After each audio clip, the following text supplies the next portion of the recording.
Hello, welcome to my sanctuary. Today I'm feeling tired. We're still not sleeping well, but I'm grateful to be here. I've got the technical issues ironed out from last week. Hopefully it works and we don't get cut off this time, but I also have the baby here with me. She's on the balcony right now, or I should say in our sanctuary. So I'm hoping she doesn't crash our session. Out of necessity, this session will be a little shorter than last time, just because we have a little visitor. Let's talk about Carla Funk's presentation.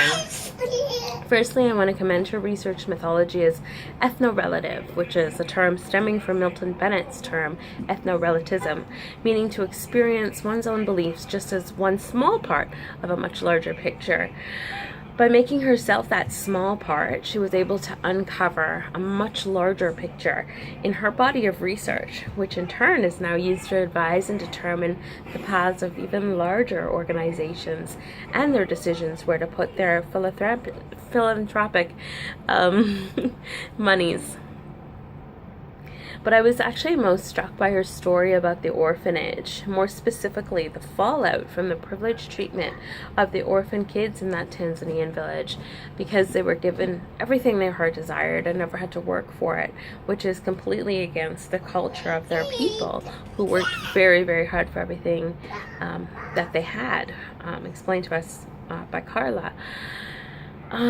She even called them and told us that they became pariahs, which is her words, and it was a confirmation to me that money and things do actually change people, usually for the worst. I wonder why that is. I guess maybe it's the work ethic that builds character, as the old people say. My question to Carla that day was, do you think that there is a way to rectify the damage that was done by this privilege? Do you think that the orphans could be emotionally and psychologically repaired so that they could assimilate into their society in their adult lives? I was actually hoping for a much more positive response than the one I received. She wasn't optimistic that these types of cultural upheavals could ever be fixed. I don't know, I'm not so sure, but of course I haven't witnessed what she has. And I'm just left wondering what happened to those kids who are adults now. Were they thrown out of their villages? Did they become homeless? Did they start a downward spiral of crime and drugs like so many of the homeless youth in Canada?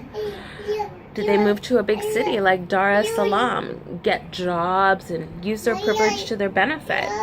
There's just so many questions. It's like a drama playing out in my mind. I picture soap opera style community of these orphans and that have now become adults and are like big power players in their fancy houses. Wouldn't that be something? Well, it's more serious note. The AIDS crisis in Africa orphans so many children that regardless of circumstance, I hope that they're alive and well. Upon my reflection this week, I've been thinking about parentless children. It's just the orphans have gotten my mind all week, and in that reflection, I've been thinking about my own parents, the happy childhood that I had. I mean, I can't imagine how crazy, horrible life would be without parents. I mean, I guess parents that I had. They were two intelligent, nurturing, and amazing souls that taught and raised me. Even though my mom died when I was 17 years old, I can attest to having inherited some of her strength and determination. I believe that I would have given up a long time ago if I didn't have the beginnings that I did. And oh man, was I ever a daddy's girl. I used to follow him around like a little shadow. And the funny thing is, Jay did that when he was visiting us this past month. He told me, this was you. This is what you did. That was so cute to witness. So yeah, as I mentioned, my dad was here for a visit recently. Sadly, he left us on the 13th of July, just after we celebrated my daughter's first birthday.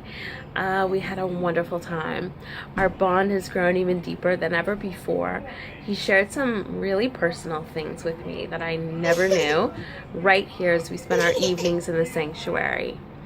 Our relationship went through a really rough patch after I told him that I was pregnant in January of 2016. He's a religious man. He retired from being a pastor 40 years. He holds 2 masters, one in divinity and one in theology, and he's got his PhD in theology. He reads ancient Greek and Hebrew. He's an imposing intellect and a deeply spiritual person. He isn't someone I ever wanted to disappoint, but I have, and I have many times. The unplanned, unmarried pregnancy broke his heart. He also didn't agree with my relationship with Jade's father, and that's a complicated story, but the short version is that Jade's dad suffers from drug addiction. My dad was right about our relationship, as he was right about all of my failed relationships. Dads. I don't know what else to say about that. Anyway, he didn't speak to me for 10 months, from January to October of 2016, and that broke my heart. I was pregnant and I never felt so alone in my life. My daughter's father and I ended our relationship. My mom's dead, and my dad wouldn't speak to me or return my calls or my emails. In October, after Jade was born, she was born in July, he finally responded to one of my emails.